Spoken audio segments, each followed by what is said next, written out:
Mga kabataan yun at magandang hapon sa inyo lahat at magandang umaga sa inyo kung saan mo kayo naroon sa bansa. At yun, may reaction video tayo dito sa pagpapaliwanag ni Atty. Rodriguez tungkol dito sa BICAM at saka sa GAA na pinirmahan ni PBBM na basta na lang pumirma pero marami namang blanco at marami dyang hindi pumirma na kagaya ni Amy Marcos, yung mga senator ni Duterte, yan, sina Bongo, Bato, yan, at sina Robin, yan, yung hawak ni PRD dyan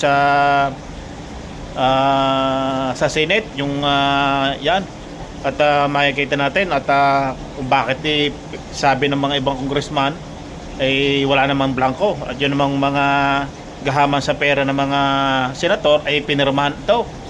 Malupit talaga, basta pera, perma lang ng perma.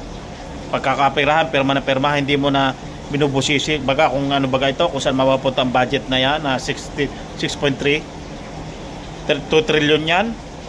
Grabing kadaming pera niyan. Kasi mag-i-eleksyon niya, kaya permahan na agad ng perma niyan. Eleksyon na kasi para may pumudmud agad sa mga congressman. Kasi yung mga tumira kay Duterte, yung mga congressman, hindi naman nanalo yan, maniwala kayo dyan. Yung mga quadcom na yan, hindi naman nanalo yan. So panoorin natin yung paliwanag ni Atty. Rodriguez sa BICAM at sa GAA. Yun, panoorin natin to. Yung halaga ng appropriation o allocation na nagmula sa Bicameral Conference Committee report na siyang naging pundasyon nung tinatawag nating GAB o yung General Appropriations Bill na siya naman, nung enrolled bill na, siya namang inaprubahan at pinirmahan ng Pangulo ng Republika ng Pilipinas. Yan po ang ating pag-usapan. Pakita ko lang muna kasi nagiging mainit ang usapan at tila linilihis ng Malacanang yung expose na ginawa ni Pangulong Duterte, and I was present during that night. Ang pinag-usapan ho namin doon, ang nadiskubre po ni Congressman Sid Ungab ay ang mga blankong halaga pagdating doon sa final Bicameral Conference Committee report. Bicameral Conference Committee report. Final na po iyon sapagkat ratified at pirmado ng mga miyembro ng Senado at ng House of Representatives. Pirmado yun ng puno ng delegasyon ng Senado. Pirmado rin po yun ng puno ng delegasyon ng House of Representatives. Ito nga po yung ating ipinakita. Dahil sinasabi nila, fake news daw po na may mga blanco doon sa Bicameral Conference Committee report. Ito po yung report, mga kababayan. Kayo po ang humusga, kayo po ang magsabi at ating pong labanan ang fake news ng Malacanang. Ang sinasabi po natin dito, panay blanco, bilyong-bilyong pisong halaga blanco itong Bicameral Conference Committee report. Pirmado po ito. Wala pong nagsabing blanco yung GAA, yung General Appropriations Act. Malacanang po nagsabi nun. Linilihis nila itong usapan. Ang inexpose po ni Pangulong Duterte at ni Congressman Sid Ungab ay ang mga blanco pagdating sa bilyong-bilyong pisong halaga ng Bicameral Conference Committee report na siyang naging pundasyon at basihan nung General Appropriations Bill at nung enrolled bill na ito ay pinadala sa Malacanang at pinirmahan ni Bongbong Marcos at naging General Appropriations Act. Pati po yan tatalakayin natin para maunawaan po ng higit sa marami nating kababayan yung tinutawag nating budget process. So malinaw po sa ating saligang batas. Una-una nabasag po natin yung fake news ng Malacanang. Wala daw pong blanco, yan po blanco lahat. Bilyon-bilyong piso blanco. Ito ho yung aking sinabi kagabi na paano ka napunta sa 6.32 trillion pesos na taon ng budget for 2025. Panay blanco po ito. Ibig sabihin, yung 1 plus 1, hindi na po magbabago yun. 2 ho ang sagot doon. Yung 2 plus 2, ang sagot po doon ay 4. Pero yung 3 plus blank, hindi po maaaring maging 6.32 trillion ang magiging kasagutan doon. Kahit po mga batang nag-aaral sa elementary, alam po yung kasagutan sa 3 plus 3. pero hindi po kayang sagutin ng kahit na sinong scientist o inventor o henyo yung tanong na 3 plus blank is equal to 6.32 trillion pesos. Yan yung malaki nating pinag-uusapan at nadiskubre at inilahad ni Pangulong Duterte at ni Congressman Sid Ungab. Nandun po ako nung gabing yun, nung amin pong pinakita ito, na hindi po ito peke. Ayan po, oh. Ang Malacanang po ang nagpapalaganap ng fake news. Pinipihit po nila yung usapin sa GAA. Wala pong nagsabing may blanco yung GAA. Ang sinasabi natin, blanco itong final document na naging basihan ng GAA. Iyan ang pinag-uusapan natin. Kay Balitang Hopya Money Popcorn, ano po ba ang BICAM sa GAA? Yung BICAM, wala po yun sa GAA. Babanggitin ko po yan. Malinaw ho sa ating saligang batas. Silipin po ninyo, pakisilip po ninyo, Article 6, Section 24, that all appropriation, revenue, or tariff bills shall emanate or originate exclusively sa House of Representatives. Malinaw po yan. Yung ating mga nakasubaybay na magagaling na abogado, yung mga nag-aaral ng batas sa law schools, alam po nila yan. At pati po mga ordinaryong Pilipino, dapat po silipin ninyo yung ating saligang batas. Malinaw po sa ating saligang batas, Article 6, Section 24. All revenue, all tariff, all appropriations bill shall, to the exclusion of all other bodies, shall originate exclusively sa House of Representatives. So walang ibang pwedeng pagmulan yan. So nalinaw po natin yung constitutional basis or provision.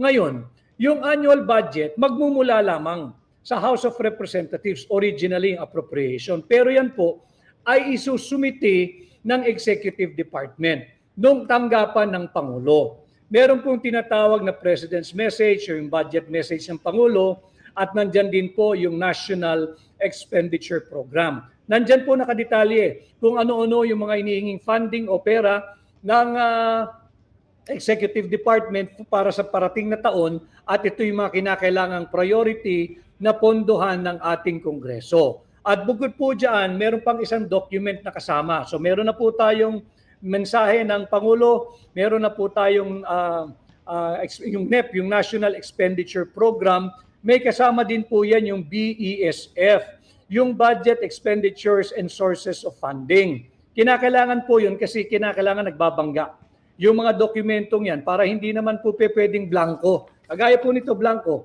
Kaya po merong budget expenditures and sources of funding para po maiwasan yung blanco. Hindi ka pwedeng humingi ng o mag-request ng appropriation kung wala kang magiging source of funding o pagkukunan ng pera. So andito na po tayo, sinumite yung annual budget, yung panukala ng Executive Department. Nagbalangkas po ang mababang kapulungan. Yung Kongreso, makikita nyo naman yan, nakatelevise pa nga yan, hindi ba? Yung sinasabi nilang, you have to defend your budget. Sa mga secretaries natin ng iba't ibang department, tumutungot po sila roon, iba't ibang bureau, iba't ibang ahensya, pati ang constitutional bodies po na tinatag ng ating saligang batas, nandiyan po yan, nagpupunta po sa Kongreso, nagpupunta po sa Senado, they are defending their budget. Talaga pong magagaling naman yung mga technocrat natin, magagaling po yan. Subalit, kahit po na-defend na nila yung kanilang budget, meron pong unconstitutional body or committee na hilig makialam. Dito po nagkaproblema. Yung Bicameral Conference Committee, yung BICAM, kung tawagin natin, BICAM. Yung Bicameral Conference Committee, it is just a mechanism to reconcile conflicting figures, yung mga numero, yung mga amount, or conflicting items that are in the appropriations bill. Hindi po pwedeng gumawa iyan o humulma ng sarili nilang bersyon ng budget. Malinaw po sa ating saligang batas. All appropriation, tariff, revenue bills, etc. shall originate exclusively in the House of Representatives. Article 6, Section 24 of our Constitution. Bibig sabihin dun po sa mababang kapulungan. Pero meron po yung Bicameral Conference Committee. Yung Bicameral Conference Committee, meron pong delegasyon dyan ng Senado. Meron din pong delegasyon dyan ang House of Representatives. Sila po ay uupo lamang to reconcile kung meron man conflicting figures doon sa panukalang budget na gagawin po nilang General Appropriations Bill pag sila ay nagkasundo-sundo na. Subalit ang nagiging problema, pakialamero po itong Vice-Cam. Wala pong authority ito na nagmumula sa ating saligang batas katulad ng autoridad ng House of Representatives na sa kanila lang magmumula ang lahat ng appropriations bill. Ano po ang nangyari nung yung nagdebate na ang mababang kapulungan at yung Senado? Natapos na po yan, reconciliation na lamang po yan, December 11 nga po yata, naganap yung Vice-Cam na yan, at yan dapat titingnan lang. Yung mga ire-reconcile lang, pagkakasunduin, pagtutugmain, yung mga halaga, yung mga numero, yung mga items diyan sa appropriations bill na hinihingan natin ng funding. Yun lang po ang trabaho ng Vice-Cam. Subalit nung dumaan sa Vice-Cam, nitong December 11, 2024, nagbago po yung itsura ng panukalang budget. Yan po ay unang-una na basihan sa pagiging unconstitutional ng 2025 budget. Sapagkat hindi na po ito yung panukalang budget na hiningi ng tanggapan ng Pangulo.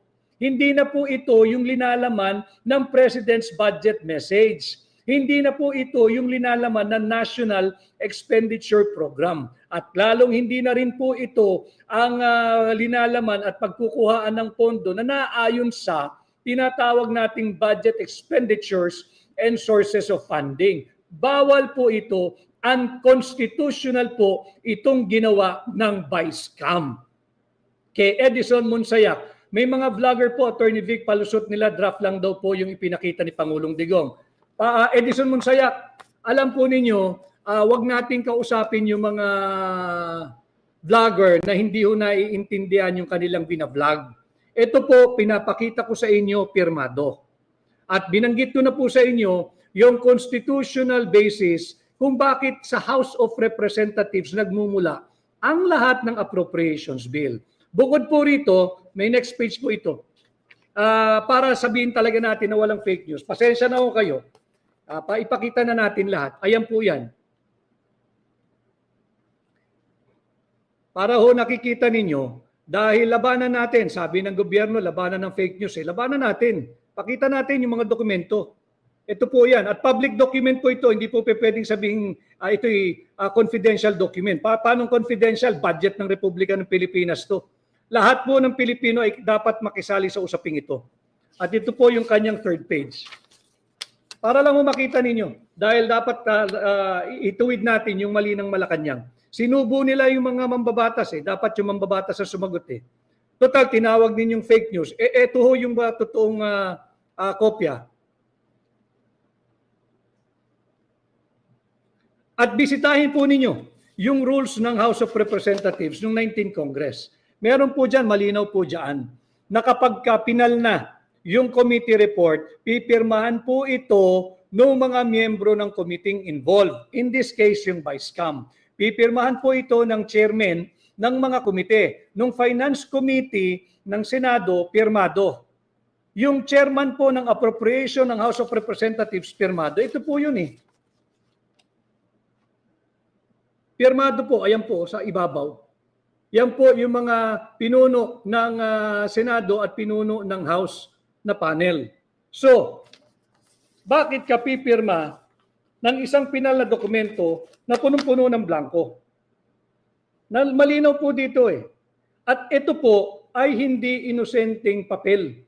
Malinaw din po diyan sa pagbabalangkas ng budget. Kaya po may mga record na ganito. Dahil ito po ay may evidentiary value sa batas. Evidentiary value. Ibig sabihin kapag meron pong illegalidad, kagaya ng May blanco po rito, may halaga, may blanco. Pag yung amount dito ay nag-iba, pwede pong magbigay daan yan sa isang criminal case. Katulad ng halimbawa lamang, falsification of a public document. Bakit falsification? Sapagkat malinaw po, binanggit ko sa inyo, tanging ang House of Representatives lamang ang merong malinaw na mandato to the exclusion of all other bodies na magsimula ang kanilang appropriations bill. Hindi po sinabi ang Vice-Cam. Wala pong authority ang Vice-Cam. Bakit po na blanco? Hindi ba? Kaya sabi ko sa inyo, unang-una, unconstitutional na nakialam yung Vice-Cam.